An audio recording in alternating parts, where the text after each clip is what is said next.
Halo Bapak Ibu, apa kabar semuanya? Selamat datang di channel YouTube aku, Apotik Sinar Sehat.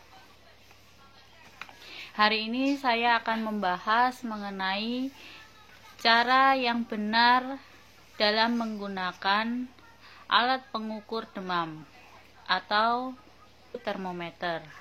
Termometer ini dibagi menjadi dua, yaitu termometer manual dan termometer digital. Tergantung Bapak Ibu ingin memilih termometer digital ataupun termometer manual. Demam merupakan suhu tubuh di dalam manusia yang meningkat. Ada klasifikasi demam. Yang pertama adalah demam ringan, yaitu sekitar 37,2 derajat Celcius sampai 37,8 derajat Celcius. Sedangkan yang dikatakan demam jika suhu tubuh adalah 37,8 sampai 39,4 derajat Celcius. Dan untuk demam tinggi sekitar 39,4 derajat Celcius sampai 39,4 derajat Celcius sampai 40, derajat Celcius. Jika anak Anda atau Bapak Ibu mengalami demam di atas 39,4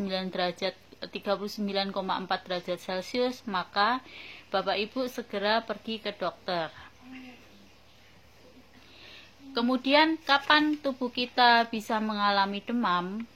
Jika yang pertama terinfeksi, misalnya terinfeksi demam berdarah, itu bisa menimbulkan demam.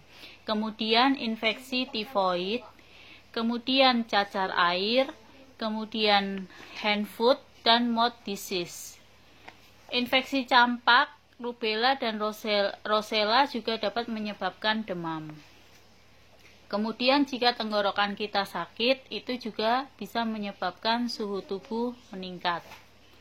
Kemudian ISPA, infeksi saluran pernapasan atas juga dapat menyebabkan demam. Kemudian infeksi telinga juga dapat menyebabkan demam. Kemudian untuk yang sering infeksi saluran kemih pun bisa dapat menyebabkan demam. Dan yang terakhir adalah terkena infeksi COVID-19. Kemudian selain terinfeksi, tubuh juga dapat bisa demam. Hal itu dikarenakan setelah imunisasi, misalnya pada bayi ataupun anak-anak yang setelah menerima imunisasi. Contoh imunisasinya adalah imunisasi vaksin hidup, kemudian MMR, BCG, kemudian cacar air, dan rotavirus. Lalu dalam menggunakan termometer ini ada beberapa hal yang Bapak Ibu harus perhatikan supaya termometer yang Bapak Ibu gunakan itu akurat atau sesuai dengan kondisi tubuh. Yang pertama adalah tidak menggunakan termometer pada saat setelah makan, baru saja makan, itu tidak boleh langsung menggunakan termometer, baik itu yang manual maupun yang digital. Kemudian selain makan, juga setelah minum panas, air panas atau cairan panas dan dingin. Kemudian juga setelah merokok, itu tidak boleh langsung menggunakan termometer. Kapan setelah makan, minum dingin atau panas ataupun merokok, kapan bisa menggunakan termometer? Setelah 20-30 menit. Ditunggu 20-30 menit baru bisa menggunakan termometer. Kemudian yang kedua, pada saat melakukan pemandian air panas, misalnya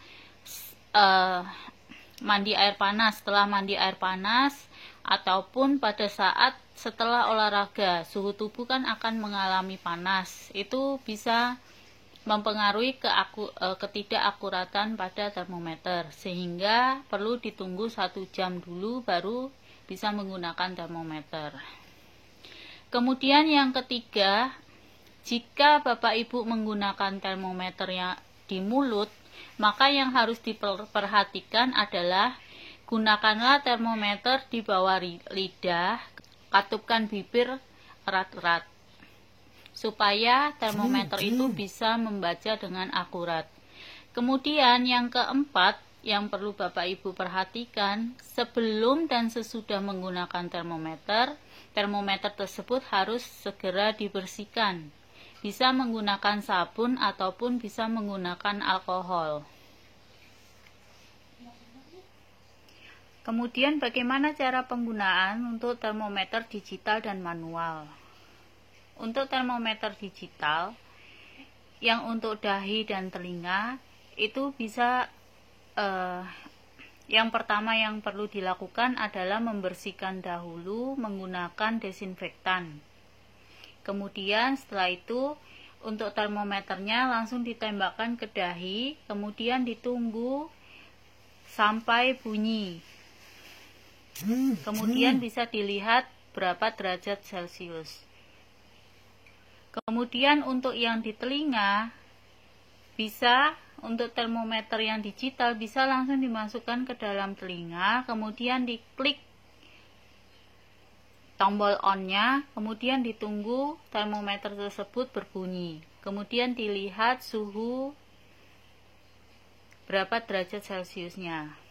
Kemudian untuk termometer ketiak, cara pemakaiannya yaitu yang pertama tetap dibersihkan menggunakan desinfektan. Kemudian yang kedua setelah dibersihkan, lepaskan baju anak. Kemudian di termometer ketiaknya itu diselipkan di ketiak, harus menempel di kulit ketiak. Kemudian ditunggu sampai termometer itu berbunyi. Selain termometer, bisa juga kalau misalnya anak tersebut memang demam, bisa menggunakan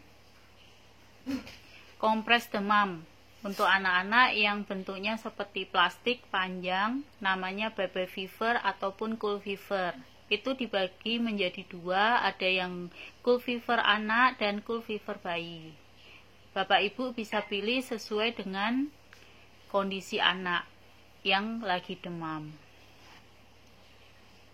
Kemudian yang perlu Bapak perhatikan jika anak Bapak Ibu demam, yaitu tidak boleh memakai selimut ataupun baju yang tebal, karena akan meningkatkan suhu di dalam tubuh menjadi panas.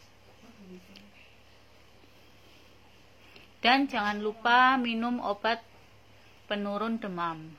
Mungkin sekian itu dulu Bapak Ibu, semoga bermanfaat. Terima kasih.